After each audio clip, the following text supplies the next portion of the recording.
Jaya Radha Madhava Kunja Bihari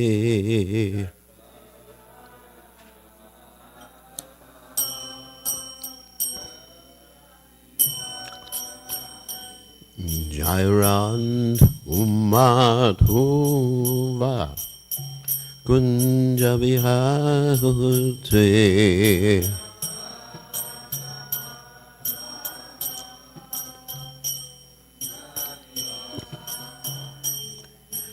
Gopi Janabalaba Girivardhate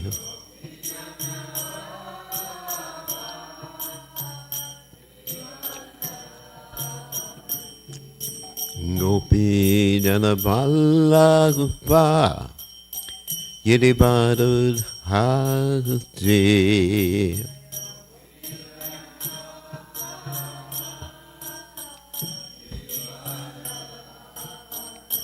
Yasodanandana Brajajana Ranjana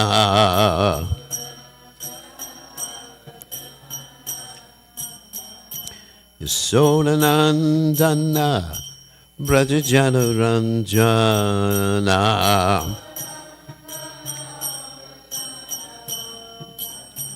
Jamuna Tira Manachade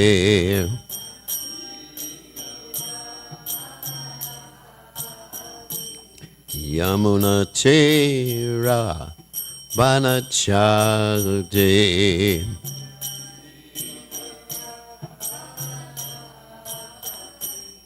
Jayarado Madhava Kunja Bihari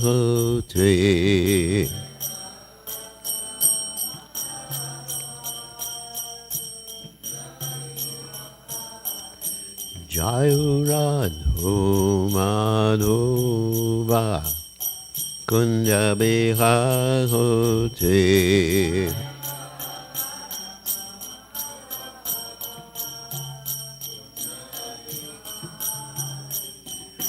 Gopi Janabalaba Giri Baladhari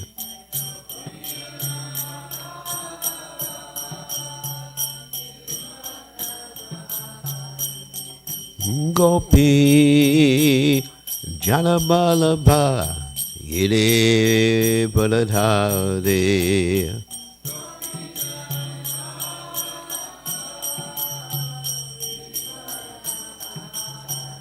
Yasodanandana Brajajana Ranjana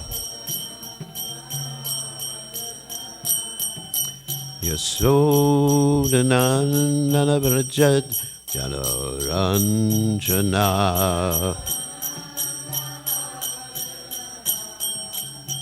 Yamuna Tira Manachate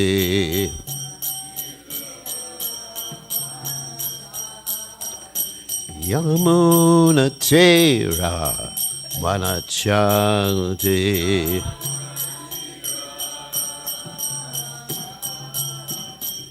Jaya Radha Madhava Kunja Bihari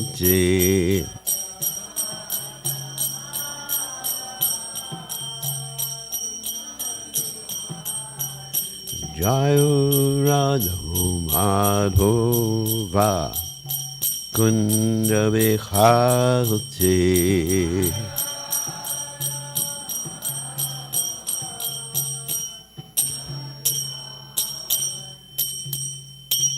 Jai Om Vishnupad Paramahansa Paravaticharya, also Teta Satashi Shimad, His Divine Grace Abhaya Charananda Bhaktivedanta Goswami Srila Prabhupada Ki Jai, ISKCON, founder of Srila Prabhupada Ki Jai, Anantakoti Vaishnava Vrinda Ki Jai, Namacharya Srila Haridas Thakur Ki Jai, Prem Se Kaho Shri Krishna Chaitanya Prabhu Nityananda Shidwaita Gadadha Shivasati Gaur Bhakta Vrinda Gajaya Shri Shri Radhakrishna Gopi Gopinath Sayamakunda Radhakunda Giri Govardhan Ki Jai Vrindavanam Ki Jai Maturadam Ki Jai Jagadada Swami Ki Jai Yamunamaya Ki Jai Shrimati Tulsi Devi Ki Jai Samaveda Bhakta Vrinda Ki Jai Gaur Premananda Hari Hari Bol.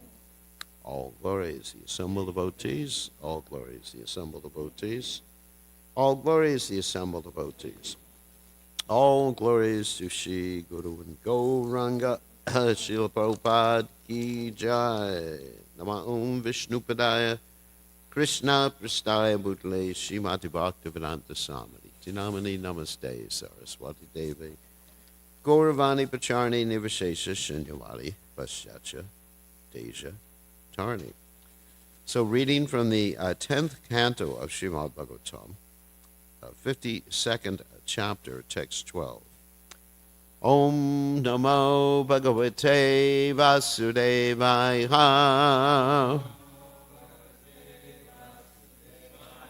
Om Namo Bhagavate Vasudevaya.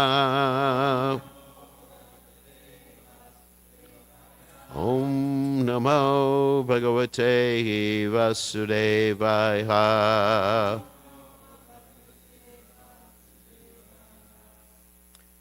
Tata Utpatya Tadasa Dayamana Tatad Ubao Adashaika Yojanat Tungan Nupetatur Ado Bhuvi Tata Utpatya Tadasa Dayamana Tatadubhao the Shaika Yojanat Tungan Nipetatur Ato Bhuvi Tata Utpatya Tadasa Dayamana Tatadubhao Shaika Yojanatungan Nipetaturado Bhuve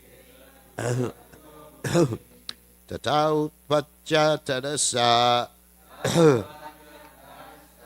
Dayamana Tatadubhao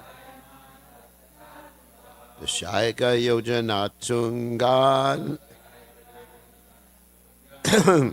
Nipetaturado Bhuvi. All right.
Okay. Tataha, from it the mountain. Utpacha, jumping. Tadasa, with haste. Dayamana, which were burning. Tatat, whose sides. Ubao, the two of them. Dasha Eka, 11. Yojanat, yojanas. Tungat, high. Nupetatu, they fell. Adab, down. Buvi, to the ground. So translation, the two of them suddenly jumped from the burning mountain, which was 11 yojanas high, and fell to the ground. So you can repeat. The two of them then suddenly jumped from the burning mountain, which was 11 yojanas high, and fell to the ground. So purport by the followers of His Divine Grace Srila Prabhupada, 11 yojanas is approximately 90 miles. I'm not going to speak about the height of the mountain. What? You can't be. Why can't be?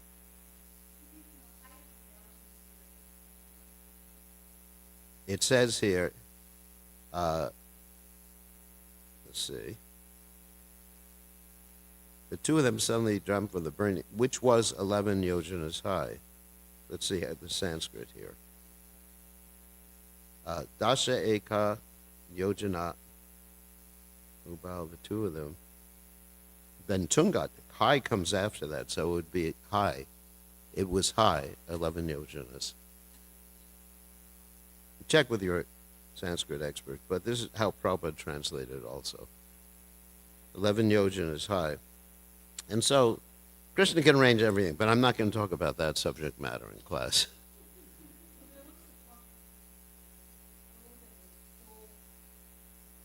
Yeah. Yeah, I know. I already thought about that. 90 yojanas is in space. 90 miles is in space. But anyway, I'm not going to deal with it. Consult your expert persons here. I mean, sometimes there's a little bit of hyperbole in these descriptions. Hyperbole. But here, the mountain is high. Yojanat, Eka Yojanat Tungat. Doesn't say, I mean, it appears to me, of course I'm not a Sanskrit expert, that it was 11 yojanas high. Anyway, whatever. So whatever it is, Krishna can do anything. He's God. Even if it was one half of a yojana, it's pretty amazing. So anyway, for the doubting soul, there's happiness neither in this life nor the next. So 11 yojanas is approximately 90 miles. So now Vishwanath Chakravarti Thakur comments, well, they jumped from the mountain Tata, which was 11 yojanas at the summit. Summit means top. That's Vishwanath Chakravarti Thakur. And surpassing, place it might have been a subtle, anyway, Krishna did it. And surpassing, I have faith. If Krishna was putting, yeah, if Krishna is putting an elephant through the eye of a needle again and again.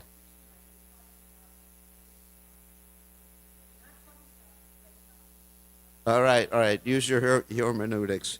But Vishwanath Chakravarti Thakur said they jumped from the mountain, which was 11 yojanas high at the summit, and surpassing the places where the troops of Jarasandha were gathered, landed at another place. Wait, let's not get into it. That's not the subject matter of class. I said that I wasn't going to comment on it, and you brought me into it, but it's not. Jiva Goswami says they jumped from the edge of the burning portion of the mountain and landed below the mountain on the ground. Not water or thorns. They fell without sound far away in a joyful state. Sanatana Goswami says they jumped from the edge of a burning portion of the mountain and landed below the mountain on the ground, not in water or thorns. They fell far away in a joyful state, ni peta tu. So we'll go back to the Sanskrit. Tatau patcha tarasa dayamana tatadabau dashayika yojana tungan nipe tu taturado bhuve. So Om Gana Timiranda Sha Gananjana Shlakaya Chakshur Unmiritam Yena Tasmai Shri Gurave Namaha. So what I wanted to talk about here was Krishna's position as Yogeshwara, which means the master of all the yogic powers, and also yogic powers in general. Whoop, some problem? Yogic powers in general.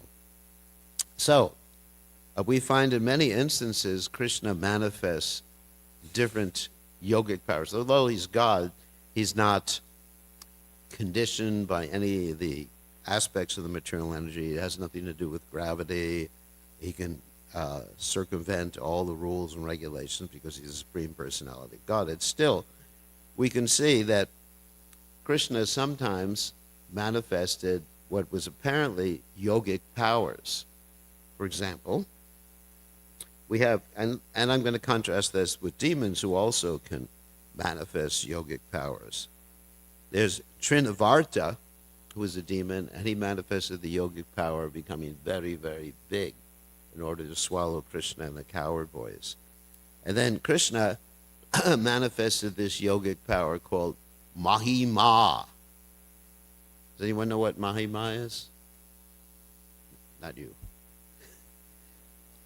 Make yourself very large, and that way he was, when he entered into the Agasura, he choked off the Agasura. Krishna became very big. And also in the Govardhan story, Krishna manifested Mahima potency, right?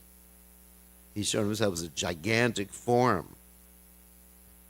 And so these are different mystic potencies. So demons can also manifest demoniac mystic potencies from time to time, just like you have Ravana, your friend. So Ravana, it's an interesting story that when Ravana came to kidnap Sita Devi, he came not in the Pushpaka, according to the Valmiki Ramayana. He came in a chariot pulled by donkeys with human heads.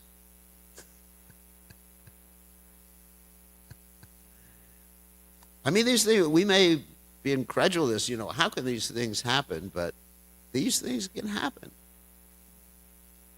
I mean, the material nature is quite amazing. If you just, for example, if you just take a microscope and start looking at all the little creatures that are on your body, or what to speak of in your mouth. When I was young, I would take a little bit of my saliva and put it on one of these slides in my microscope and look at it, and there's all these monsters and creatures. And there's these amazing things in this world. I mean, nature is pretty amazing. Just like this morning, I was walking in Channing Joppa, and I saw some amazing skunks. Black and white skunk. There were all these babies running around and everything. Of course, I had the feeling I should just call them over and feed them something, but I decided not to do that, or else Mother Irmela would be using her frankincense a lot on me. I wouldn't be giving class this morning.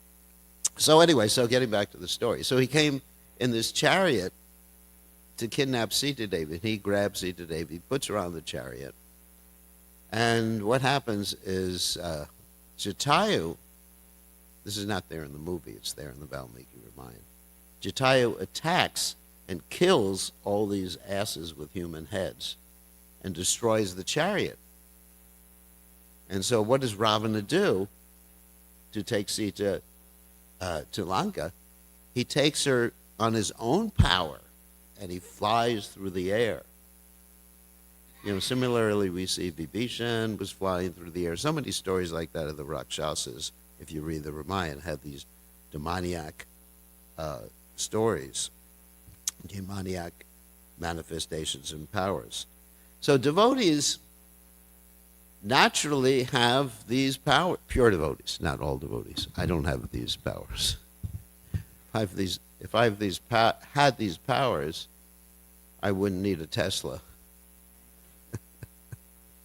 So pure devotees have these powers, but they usually don't use these powers, except when it's required. Give you an example.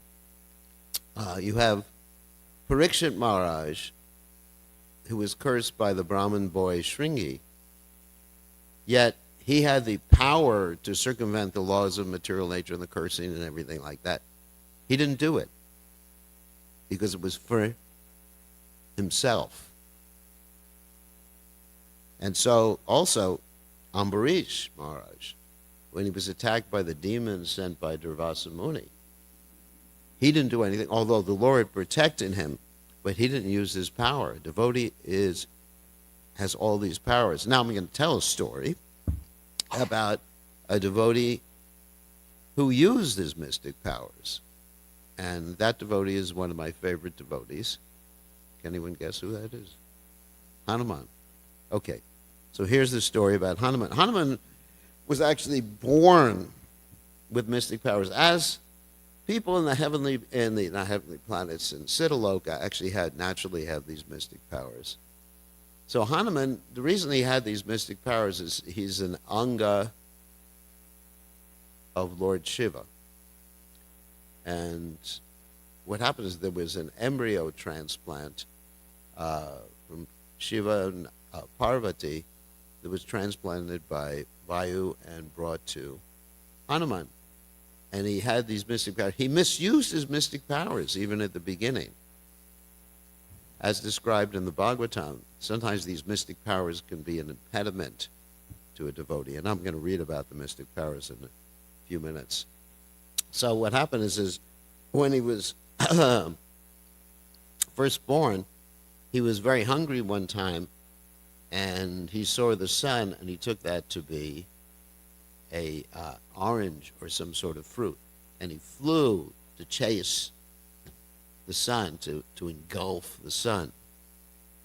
The story in the Valmiki Ramayana was that Rahu was very upset because Rahu thought, the sun, attacking the sun is for me, not for this Vanara. Vanara is like a monkey, like that. So what he did is he tried to stop Hanuman, and Hanuman just sort of like kicked him away. And so then Rahu goes to Indra, and he complains. He says, this is what has been given to me as my duty. So you have to do something about this monkey, this flying monkey. So Indra finally comes, and he fires his Vajra at Hanuman. And Hanuman's hit on the jaw. That's why he's called Hanuman. He had sort of had a broken jaw or a cleft jaw or something like that. And he falls to the ground, and he becomes unconscious. And everyone is thinking he's dead, particularly Vayu is thinking he's dead. And Vayu decides, this is Valmiki Ramayana, don't question it. Vayu decides that he's going to just like make everybody's life airs not function. So he withdraws the airs. Airs doesn't mean only what's blowing outside.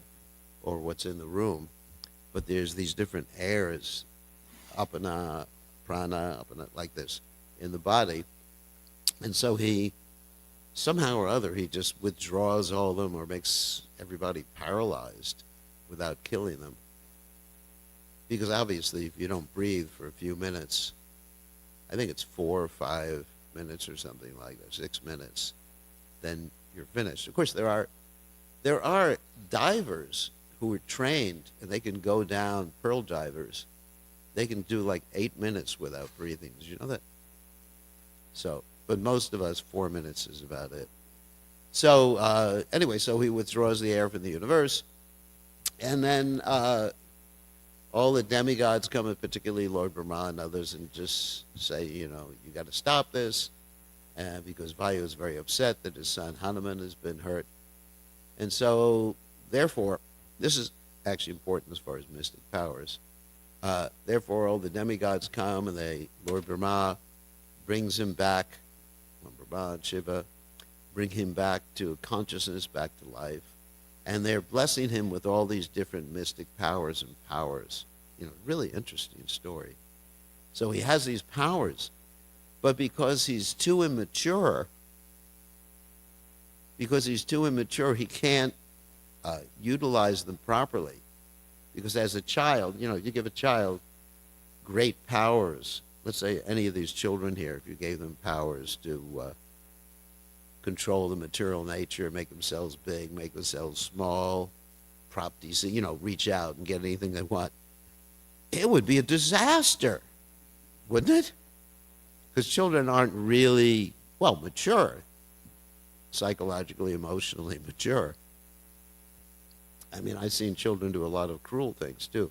So Hanuman, when he was young, he was using his powers to harass the sage, teasing, innocent type of thing. Children do that all the time. So he was teasing the sages, and many, many different stories about teasing the sages, stealing their offerings. And there's one story that I told that he would put wild animals outside the sages' houses, so when the sages woke up in the morning and they wanted to go to the bathroom, there were these tigers and lions right outside. So anyway, so they got really upset with him, and they cursed him. They cursed him, you should forget, because they understood he had a mission. But he shouldn't have mystic powers until he was mature enough to utilize those mystic powers in Lord Ram's mission. So they cursed him. You forget all your powers until you're reminded about your powers by someone appropriate. So fast forward. Sita's kidnapped, actually the Maya Sita, but anyway, Sita's kidnapped by Ravan. Lord Ram, I'm not going to tell the whole story of the Ramayana today. Don't worry. Lord Ram takes help of Sugriva and the monkeys, and then there's Hanuman there. And Hanuman still doesn't know about his powers. He has a little bit of powers, because it's described that when Hanuman encounters Ram and Lakshman, he actually, first of all, he can transform his body. That's one of the mystic powers. But he doesn't have the full extent of his powers. He transforms his body so he looks like a Brahmin, so he can talk to them and test them. And Hanuman has this jewel on his neck that only Lord Ram would be able to see. So Lord Ram asks this Brahmana, what's that jewel on your neck? And then he understands that's Lord Ram, and he makes himself look like Hanuman again. And then he carries Lord Ram and Lakshman up to the top of Mount Rishimukh. So he has some ability to fly. So there is a limited amount of mystic powers that he still has. Okay, and so then Ram asks Hanuman and the monkeys to search for Sita Devi so he can rescue Sita Devi. And Hanuman and his group, they go to the south. And eventually, after a few adventures, they reach the shore of the ocean. And there's this bird. It's a Ramayana story. I'm a Ram Bhakta, sorry. there's this bird who is the brother of Jatayu, Sampati, who actually tells them where Sita Devi is and where where Lanka is. And it turns out that Lanka is like 80 yojanas away, which is actually quite different than the Sri Lanka that we have today. I've been looking at some of the analyses that have been done by Indian archaeologists, anthropologists, whatever, and they say that Lanka is probably the Maldives rather than the Lanka that we know today. You know, if we take it as 800 miles away, because the present-day Lanka is pretty close. So what happens is they reach the shore of the ocean, and Sampati tells them, there's where Sita, and it's 800 miles away. And then everyone's discussing, you know, who has the ability to go that far. And Hanuman is just getting depressed. So then he's reminded by Jambavan. Prabhupada said Jambavan was not a bear. He was the king of the bears, Riksharaj. Because had he been a bear, it wouldn't have been a good idea for Krishna to marry his daughter. Because Krishna doesn't marry someone who looks like a bear. So, anyway, so what happens is that Jambavan, who is Chiranjeev, means he was created by Lord Brahma, and he was living for many, many cycles and had seen the pastimes of Ram before.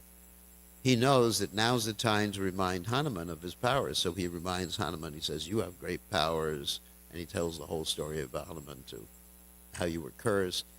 And then Hanuman immediately feels invigorated and remembers his powers and gets his powers back.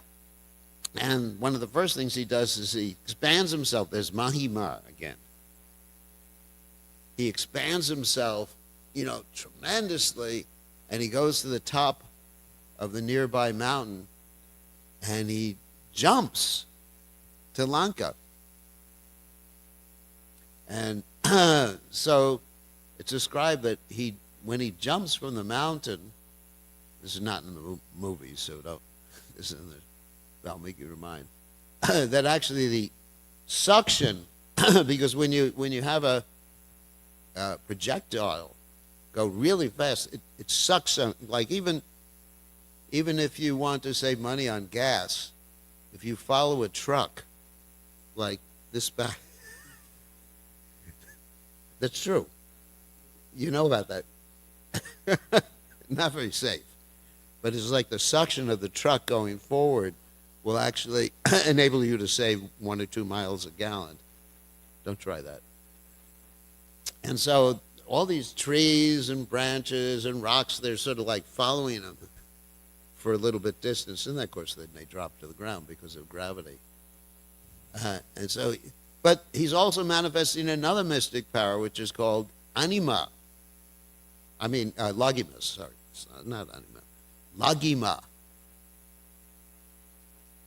You know, so Lagima, he's made himself very light so he can just float in the air. So you see these wonderful mystic powers. Not only Krishna has mystic powers, but they all come from Krishna.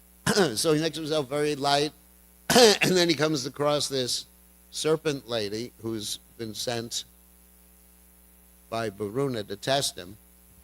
And she has this benediction that whatever she wants comes into her mouth.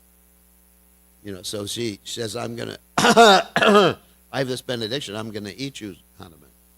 I have benediction that you have to come in my mouth. So then he makes himself really small. That's Anima city, right? And he flies into her mouth. He makes himself very big. She expands her mouth. It's an interesting story. I mean, you may be incredulous when you hear these things, just like that 90-mile mountain. But she expands her mouth, and then he makes himself tiny. He just goes in and out real quickly. He says, all right, fulfill that benediction.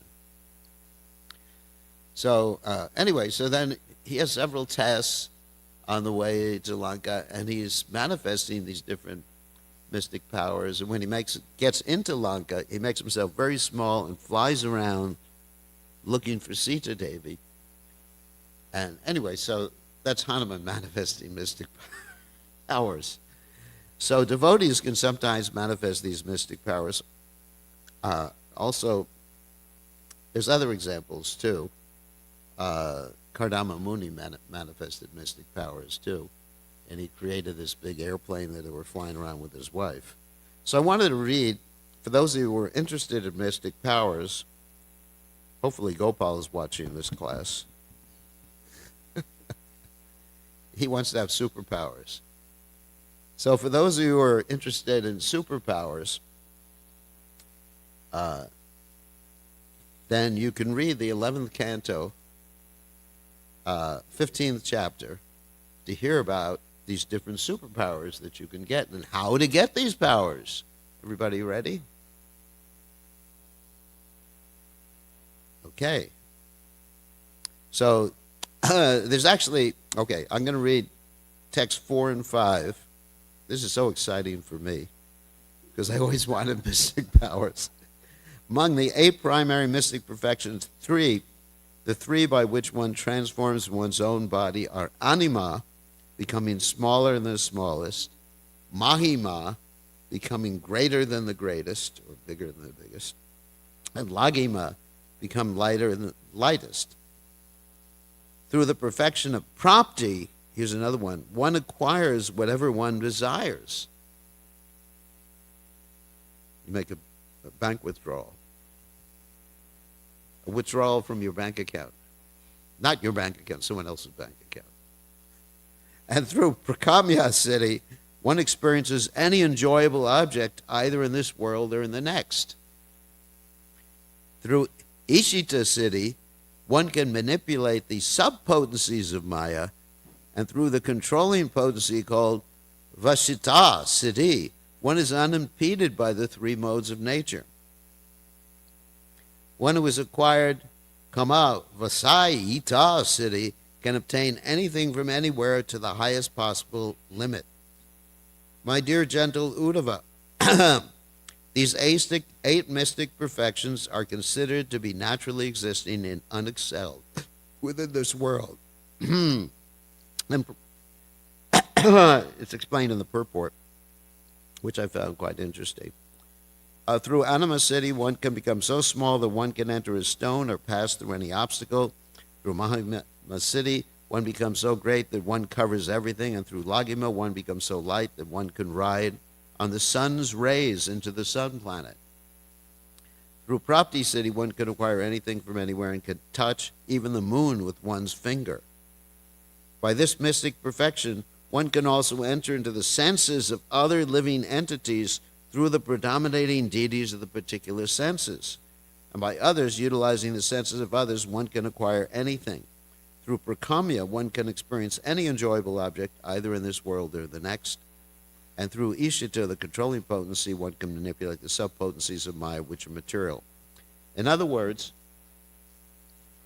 even by acquiring mystic powers, one cannot pass beyond the control of illusion. Interesting.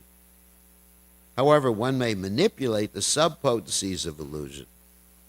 Through vashita, or the power to control, one can bring others under one's dominion, or keep oneself. Sometimes you find these mystic yogis who do this, and they preach some bogus philosophy, and keep oneself beyond the control of the 3 modes of nature. Ultimately, one acquires through kama vasayata the maximum powers of control, acquisition, and enjoyment. And so here, these 8 mystic potencies originally existed in the Supreme Personality of Godhead, Krishna, in the superlative degree. So today's verse was about Krishna's mystic potencies. Lord Krishna becomes so small that he enters within the atomic particles. And he becomes so large that as Mahavishnu, he breathes out millions of universes. The Lord can become so light or subtle that even great mystic yogis cannot perceive him. And the Lord's acquisitive power is perfect because he keeps the total existence within his body. The Lord certainly can enjoy whatever he likes, control all energies, dominate all other persons, and exhibit complete omnipotency. Therefore, it is understood that these 8 mystic perfections are insignificant expansions of the mystic potency of the Lord, who in the Bhagavad Gita is called Yogeshvara, the Supreme Lord of all mystic potencies. These 8 perfections are not artificial, but are natural and unexcelled because they originally exist in the Supreme Personality of Godhead. And, okay. And text 6 to 7 talks about the 10 secondary mystic perfections which arise from the modes of nature. And I'm just going to go very quickly because we don't have a lot of time.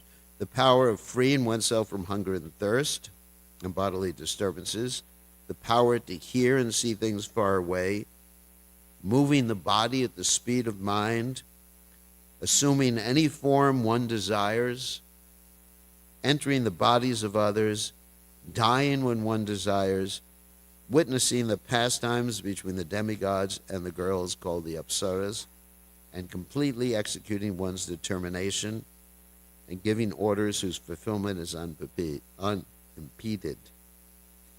And further ones are the power to know past, present, and future, tolerance of heat, cold, and other dualities. Actually, Prabhupada even said that growing the nails is like a mystic power, isn't it? And the hair and the nails. Knowing the minds of others, checking the influence of fire, sun, water, and poison. These 5 perfections of the mystic process of yoga and meditation. Now here's how you can get them. One who worships me in my atomic form, pervading all the subtle elements, fixing his mind on that alone, attains the mystic perfection called anima siddhi. So you can worship Krishna in the atom, be very focused on that, and then you're going to be able to make yourself very small. But I don't know the process, and you need a guru to teach you that. The importance of guru in even achieving these mystic siddhis is actually very important. Even though this instruction is there, to apply the instruction, just like even though you may find a mantra in the Vedic literatures, to apply that mantra, you need to be initiated in that mantra and given instruction. So I don't want anyone trying to execute these things today. You know, Guru Maharaj, I'm trying to make myself very, very small. It doesn't work. The only way you can make yourself small is eat less. So, one who absorbs his mind in the particular form of the Mahatattva, here's how you can make yourself big, and thus meditates me as the supreme soul of total material existence, achieves the mystic perfection called Mahima. You can make yourself very big by doing that. By further absorbing the mind in the situation of each individual element, such as sky, air, fire, and so on, one progressively acquires the greatness of each material element.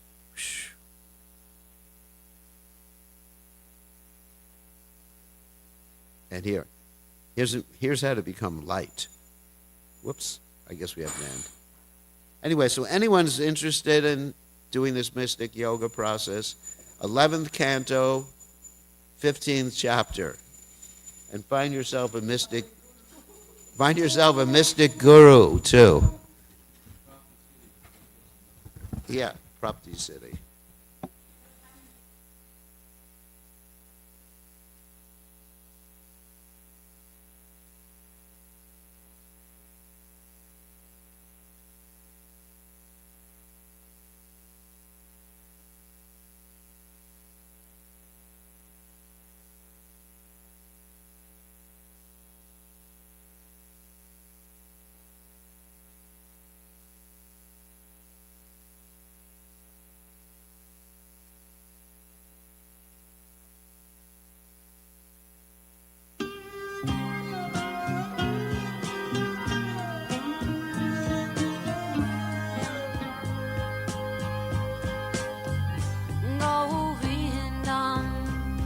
Adipurusham Tamaham Bhajami Govindam Adipurusham Tamaham Bhajami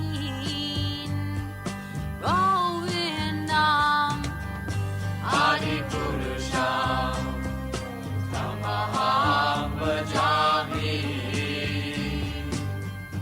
Enam Kanvanda Maravinda Nalaya Taksham Marhamatam Samasitam Buddha Sundarangam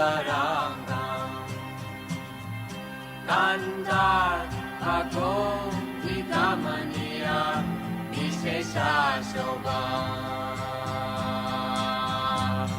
Govindam Adipurusham Tamaham Bhajami Govindam Adipurusham Tamaham Bhajami Govindam Adipurusham Tamaham Bhajami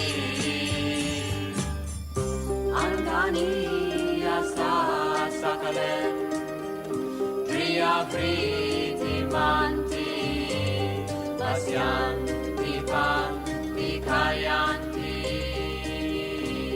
Chiram Naganti Ananda Chinmaya Sadhu Jala Vigrahasya Govindam Adipurusham Tamaham Bhajami Govindam Adipurusham Tamaham Bhajami Govindam Adipurusham Tamaham Bhajami Govindam Adipurusham Tamaham Bhajami Govindam Adipurusham Tamaham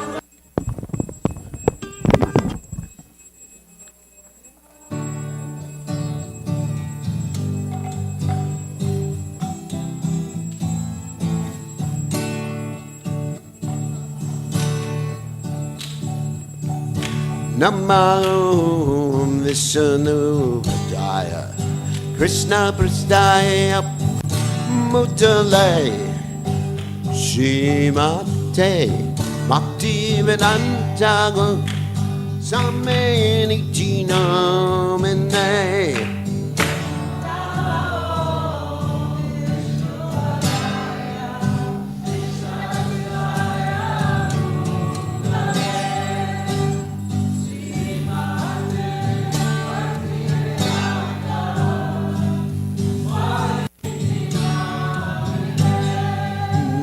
Namaste Saraswati Devi Guruvani Pacha Nege Visesha Shunyavate Matsyachagate Satarine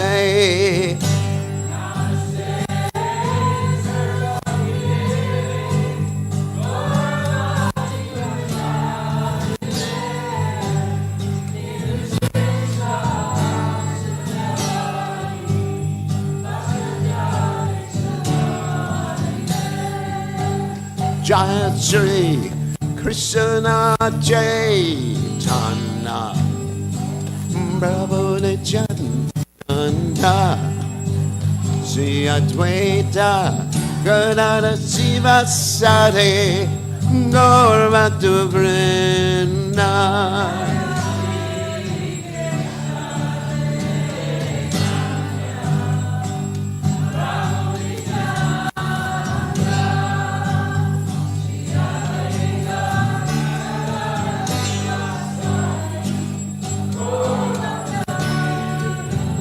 Jaya Shri Krishna Chaitanya Prabhu Nityananda Radha Shiva Sade Gaur Bhakta Vrinda.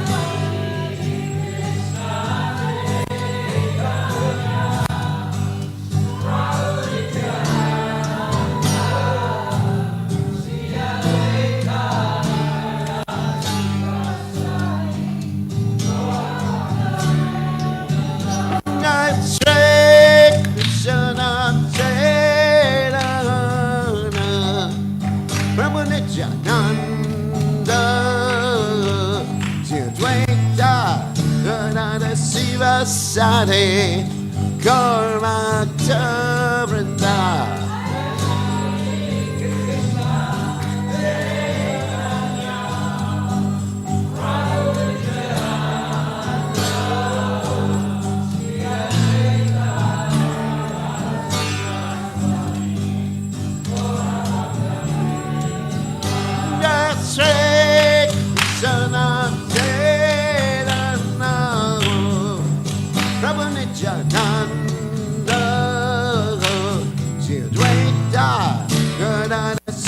Sade Gaur Bhakta Vrinda.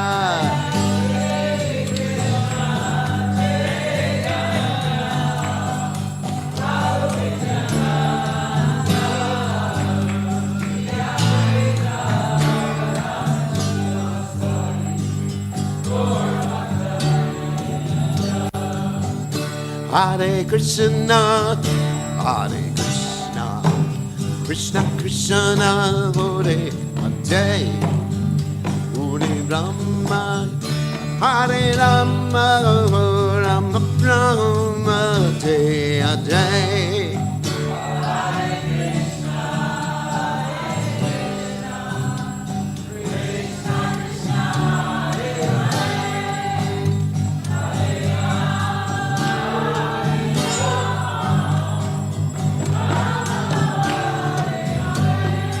Hare Krishna, Hare Krishna, Krishna Krishna, Hare Hare, Hare Rama, Hare Rama, Rama Rama, Hare Hare.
Hare Krishna, Hare Krishna, Krishna Krishna, Hare Hare, Hare Rama, Hare Rama, Rama Rama, Hare Hare.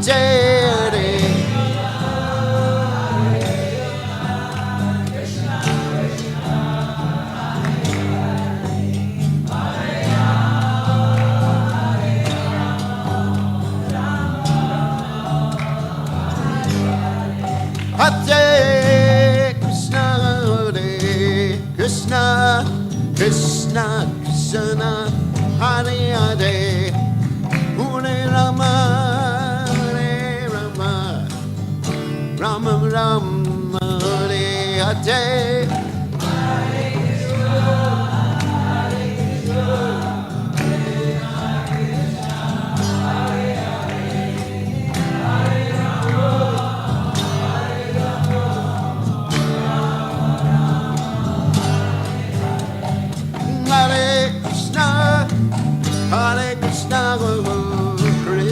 Krishna, Jaya Jaya, Hare Rama, Hare Rama, Rama Rama, Hare Jaya.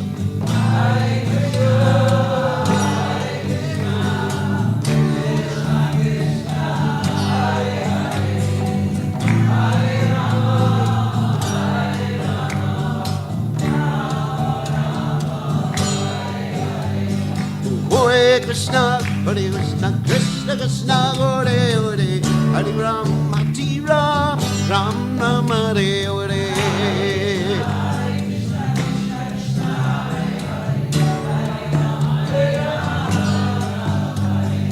Hare Krishna, Krishna Krishna, Hare Hare, Hare Ram, Hare Ram, Ram Ram, Hare Hare.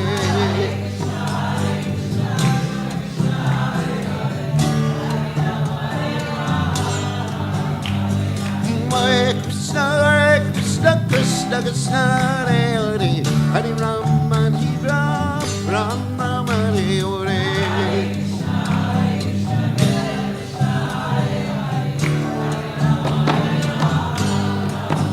Jaya Radha, Goloka Nana Radha, Goloka Nana Radha.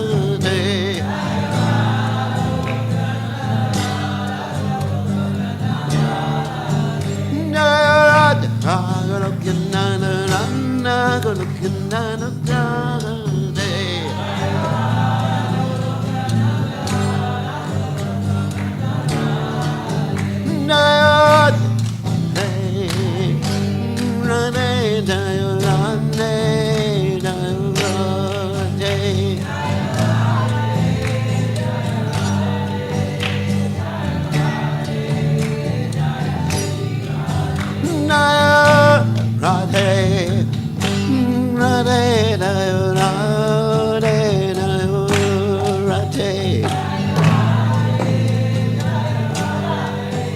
Jaya Radhe, Jaya Sri Radhe.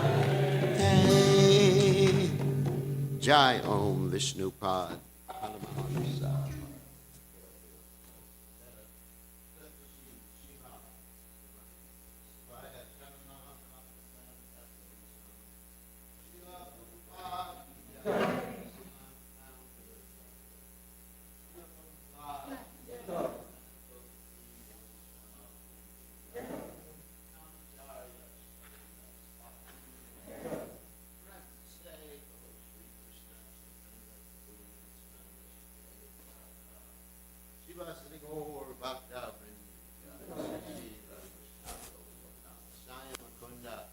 Radhakunda, Giri Govardhan ki jai, Vrindavan, Churnam, Jagannath Swami ki jai, Ramai ki jai, Shimandalasi Devi ki jai, Bhakta Vrinda ki jai, Go.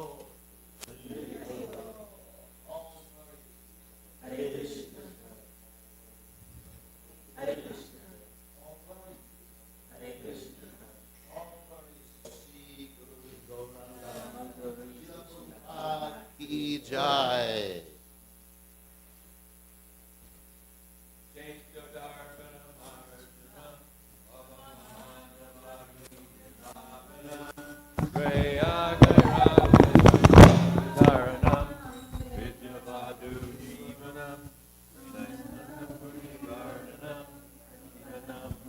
Swaranam Sarvatmasnapanam Param Vijayate Shri Krishna Sankirtanam Nam Namakari Bahuda Nija Sarva Shaktis Natrapitani Amita Smarane Nakala Etadrishita Vakripa Bhagavan Mamapi Durdaiva Midrishami Hajjani Nanuraga Trinadapi Sunichena Tarorapi Suhishuna Amanina Manadena Kirtaniya Sadahari Nadanam Najanam Nasundarim Kavitam Va Jagadisha Kamae Mama Janmani Janmani Ishvare Bhavadad Bhaktir Hoitaki Twai Ainanda Tanuja Kinkaram Patitam Mam Vishame Bhavam Buddha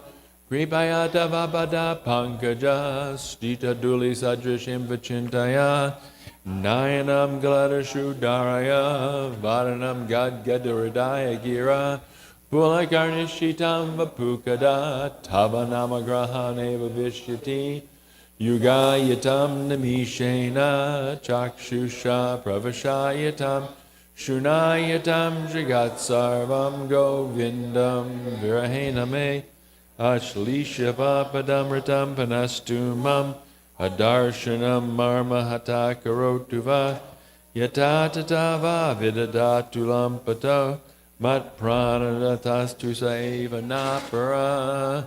Victory to the Sri Krishna Sankirtan, which cleanses the heart of all the dust accumulated for years and extinguishes the fire of conditional life, of repeated birth and death.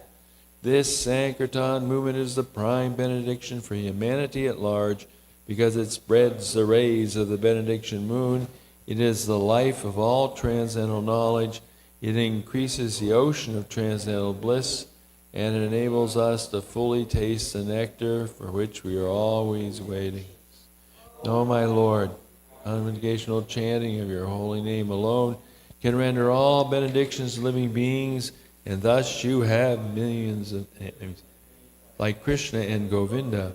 In these transcendental names you've invested all your transcendental energies. There are not even hard and fast rules for chanting these names.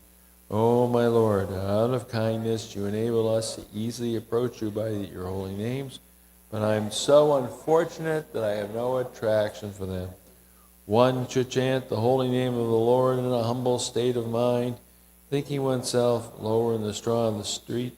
One should be more tolerant than a tree, devoid of all sense of false prestige, and should be ready to offer all respect to others. In such a state of mind, one can chant the holy name of the Lord constantly. O Almighty Lord, I have no desire to accumulate wealth, nor do I desire beautiful women, nor do I want any number of followers. I only want your causeless devotional service, birth after birth. O Son of Maharaj Nanda Krishna, I am your eternal servitor. Yet somehow or other I have fallen into the ocean of birth and death. Please pick me up from this ocean of death and place me as one of the atoms at your lotus feet. O my Lord, when will my eyes be decorated with tears of love flowing constantly when I chant your holy name?